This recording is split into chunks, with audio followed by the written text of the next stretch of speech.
Hey guys, last session, we are almost there. I have dropped all the things you need here in the chat. So we have the attendance form. Go ahead and fill that out for me. And then open up the Roaring Twenties and Great Depression documents.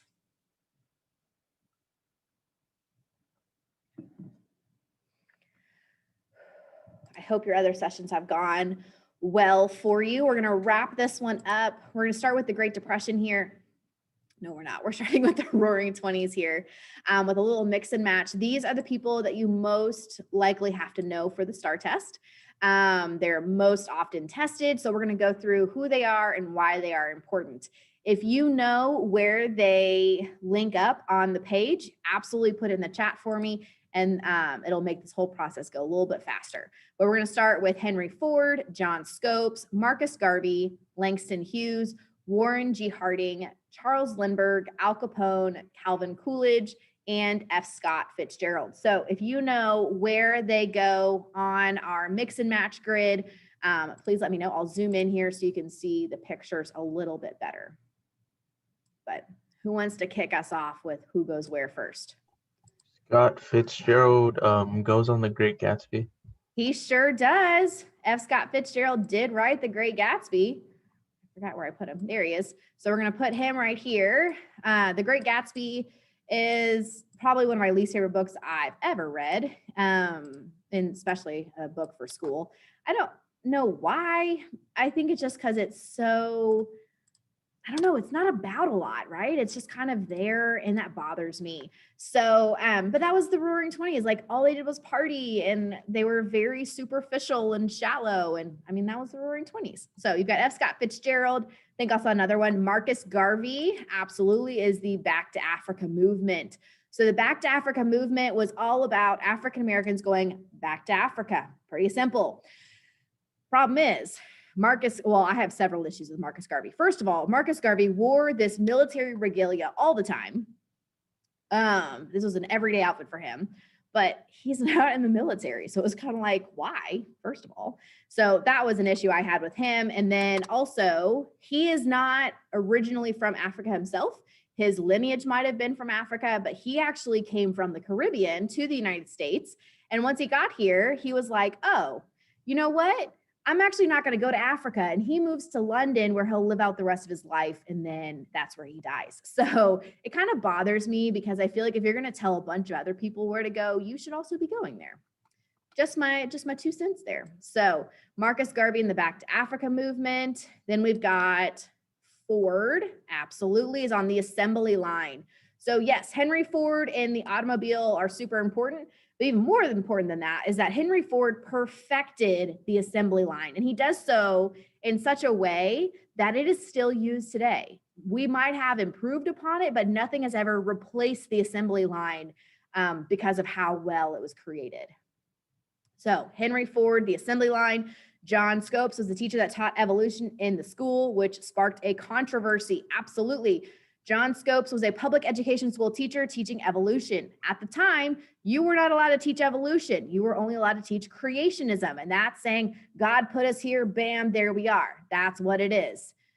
That's not what he taught. He taught evolution, saying we came from monkeys, here we are. So he is fired from his job and then sued. So he goes to court, and it's called the Scopes monkey trial, right? Because monkey evolution. He loses, and he's like, he can never be a teacher again, all this stuff. But what's interesting is this really sparked in society a revolution per se. Like, why was evolution not taught? And it kind of changes a lot of things in society. So nowadays, when you take science and biology and all that, you actually learn about evolution. Al Capone is a gangsta for sure. But what was he known for? If you're looking at these pictures here, I'll move him down so you can see. What was Al Capone known for? That would be on this grid here. Not an oil scandal, though I wouldn't put it past him. What else?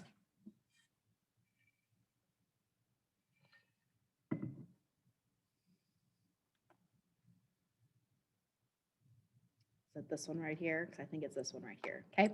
So Al Capone was a mafia boss. He was a gangster, and he made most of his money in alcohol. How he did this, alcohol was illegal, right? The 18th Amendment, prohibition, alcohol is illegal to sell or create, but he is selling and creating and selling alcohol in like a bootleg fashion. So it's hidden, people don't know about it. But of course, everyone knows about it, right? So he's making lots of money through prohibition, 18th Amendment, Al Capone. Okay, I'll bring our friend Charlie down here too. So who else is left? We've got Charles Lindbergh, we've got Calvin Coolidge, Langston Hughes, and Warren G. Harding. Yes, Charles Lindbergh was a famous pilot. You can see Spirit of St. Louis is his plane. You can see it in the background of this picture. He is the first pilot to fly across the Atlantic Ocean in a solo flight. So kind of a big deal. I mean, from New York to Paris by himself with nobody else in the cabin, no potty breaks, no nappy time, nothing. It does not sound like fun to me. Okay, so that leaves us with Langston Hughes, Warren G. Harding, and Calvin Coolidge. Who goes where? Let's wrap this up. Yes, Langston Hughes is a famous poet. This is actually a poem he wrote called Harlem Renaissance. It's mostly known, it's his most known poem because the What Happens to a Dream Deferred. And so it's very famous. Here we go. We're going to put Langston Hughes there. He's known as the voice of the Harlem Renaissance because of his poetry. Okay, so you've got Warren G. Harding and Calvin Coolidge left. Yeah, man, y'all are getting it. I'm so proud. So Calvin Coolidge goes to hands off. Remember, hands off is laissez-faire, but Calvin Coolidge is president after Warren G. Harding dies, and he doesn't really want to be president, right? He kind of just has to be because Warren G. Harding died. And then people are like, oh, you should be president for a term. And so he's actually president for a term and he hates it. So he's not only a very hands-off president, but he follows a lot of the policies that Warren G. Harding started, especially his laissez-faire policy. So laissez-faire, hands-off, Calvin Coolidge, all that jazz. So yes, and then Harding will be part of the oil scandal. So we're going to put him right here. So Warren G. Harding, the Teapot Dome oil scandal. Warren G. Harding is widely considered the worst president of all time. He had put a lot of his friends in office instead of people who could actually do the job well. And so there were so many scandals that will take place during his presidency. With Warren G. Harding, the Teapot Dome oil scandal happened when his Secretary of the Interior started leasing the oil reserves at Teapot Dome to a private business to drill. You can't do that because it's government property. It was actually owned by the Navy. They were oil reserves for the Navy, and he's selling them for a private business for his own personal profit. So Warren G. Harding will get in trouble for that because he's not watching over his people. And there we go. So you've got Charles Lindbergh, Spirit of St. Louis, first transatlantic flight solo. John Scopes is part of the Scopes monkey trial teaching evolution. Henry Ford in the assembly line. Marcus Garvey in the Back to Africa movement. Warren G. Harding in the Teapot Dome scandal. Calvin Coolidge in the hands-off or laissez-faire economic policy. Langston Hughes, voice of the Harlem Renaissance. When you think Harlem Renaissance, think poetry, jazz, all that jazz. F. Scott Fitzgerald, The Great Gatsby, and then Al Capone, Prohibition, and 18th Amendment, bootlegging, alcohol, all that stuff. Any questions here on the Roaring Twenties? Nope. Excellent. Y'all did a great job getting that one filled out. So we're going to move on to the Great Depression, and then we'll be done for the day. So there were 5 main causes of the Great Depression. Let's see how well you remember them. You've got overuse of credit. So people are buying goods on credit. So they're paying money. They're only paying part of their cost up front. The rest of it, they'll pay off at a later date. Overproduction. So businesses were making too many goods for what was actually being sold. So people aren't buying things because they have no money. And when you have no money, you typically don't, buy new shoes every week because you have no money. Overuse of farmland, overproduction of crops, and overuse of farmland will lead to massive dust storms known as the Dust Bowl. You have to remember too, who are a lot of these farmers? These are people that moved here into like the farmland area because of the Homestead Act, right? So these aren't professional farmers. These are people who are kind of figuring it out on the fly. And so what they don't realize is it's super important to rotate your crops. And what that means is you're planting different crops for different seasons and not just planting the same crop over and over and over again. Because when you plant the same crop over and over and over again, you're taking the same nutrients out of the soil until there are none of those nutrients left. So major issues there. Over speculation, so buying stock on margin. So this led to rampant speculation. How I like to tell my kids, think of like if you got sneakerhead friends that buy shoes, they will buy limited edition shoes regardless of the size with the sole purpose of selling them for a higher price. That's how stocks were. You were buying them with the sole purpose of selling it for a higher price.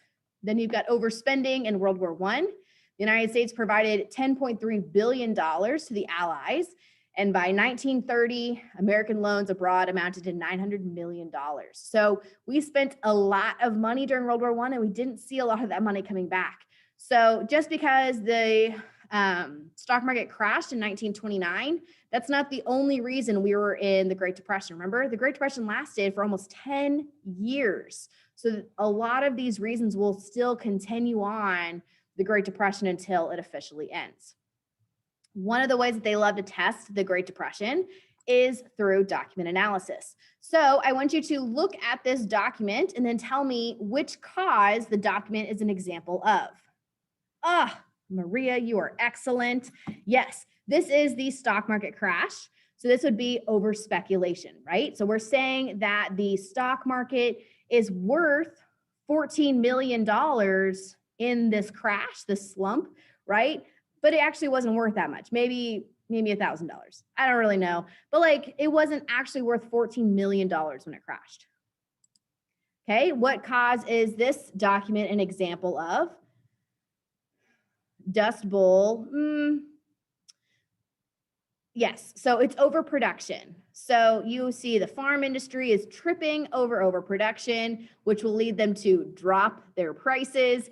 And so cotton and wheat prices are bust. And what that means is it costs more for them to make cotton and wheat than they can actually make selling it. So this would be overproduction. So overproduction applied to farmers as well as people in manufacturing jobs. It was both. Okay, with debt no longer regarded as shameful, people bought on installment. What is an installment another example of? Like what, if you were buying on installment, you were buying on what? Yes. Yeah, you're buying on credit. So this would be overuse of credit. So we're gonna put our little credit buddy here, overuse of credit. Okay. So here we have the Dust Bowl, and you can see where it was in different years, how it lasted for 5 years, and it was all spread out. The worst part being here in the purple, but obviously this entire area was affected by it. So what cause is this document an example of?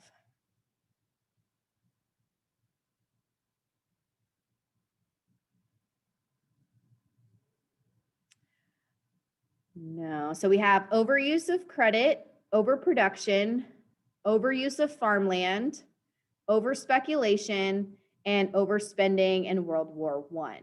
So what would cause the Dust Bowl? Yeah, this one would be overuse of farmland. So we're going to put our little plant right there. Okay, and then last one, financing World War I. So we have $32.9 billion.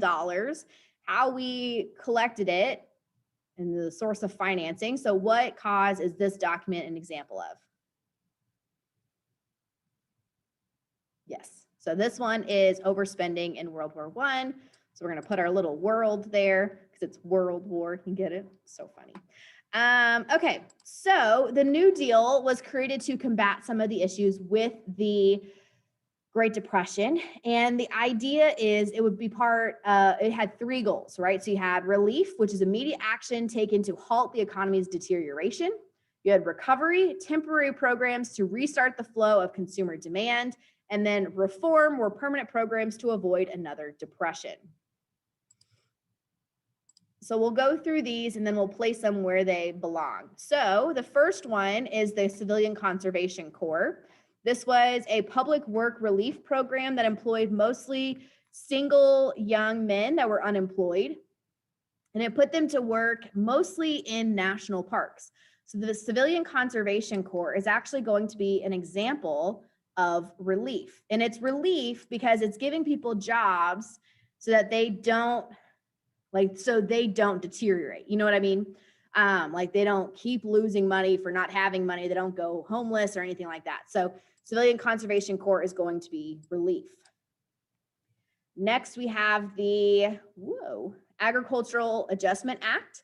It was designed to boost agricultural prices by reducing surpluses. So when you have high supply and low demand, you're going to have low prices. But if you have low supply and high demand, you're going to have high prices. The idea of the Agricultural Adjustment Act was to even them out so that the supply equaled the demand and everybody was happy with the price. So this will be an example of recovery. Go. Next is the FDIC. It was created to restore trust in the American banking system. So with the American banking system, remember, people were going to the banks to take out their money after the stock market crashed. And the banks were like, uh-oh, money's all gone, sorry, right? So they had these bank runs and people lost a lot of money because of it. And so reform, this FDIC was created so that way this never happened again, and that your money is now insured when you put it in a bank. This helped people trust banks again so that they would actually put their money in banks.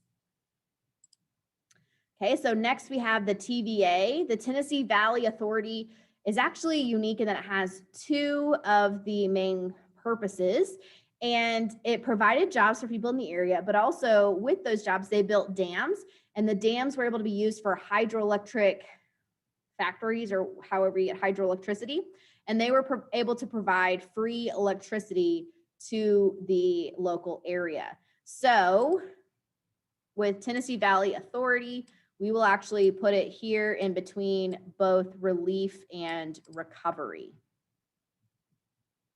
because it provided relief by giving jobs and it provided recovery with the works that they did in the area, as well as providing free electricity. Okay, next we have the Securities and Exchange Commission. Their sole purpose is to be the watchdog for the stock market. So it prevents people from being able to manipulate the stock market and do anything illegal. And so this was created to prevent another stock market crash. So it is reform because it's creating, or it's preventing it from happening again. So we're going to put the SEC there.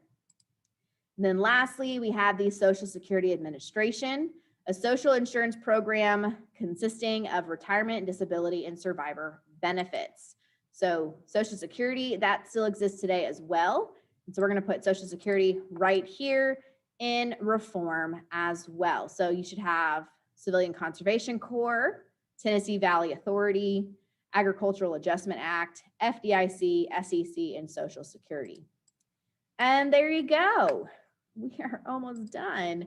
So in case you didn't get links to everything, I'm going to drop them in the chat for you again. I highly suggest you make a copy of each assignment because it has a lot of information in there that I didn't have time to go over. So it's good for your review. And then also, hopefully you were taking notes while we were going through all of this. Also, don't forget to do the attendance for this session. And then we have an exit ticket on the bottom. This is the first time we've ever done this virtually. We normally do it in person. We have activities that's very hands-on. Obviously, in the world of COVID, that's not really an option. So we would actually love your feedback to how you thought today went, what we could do better, which activities you liked, which ones you didn't like. So that way we know next year what works, what doesn't. But that's all I got for you guys. I'm gonna get y'all out of here early. So unless you have any questions, please let me know. But if not, you're good to go. Bye guys. Good luck on your STAR test. It's a week and a half away. I know you're all gonna rock it. Thank you. You bet. See you later. Bye. Bye.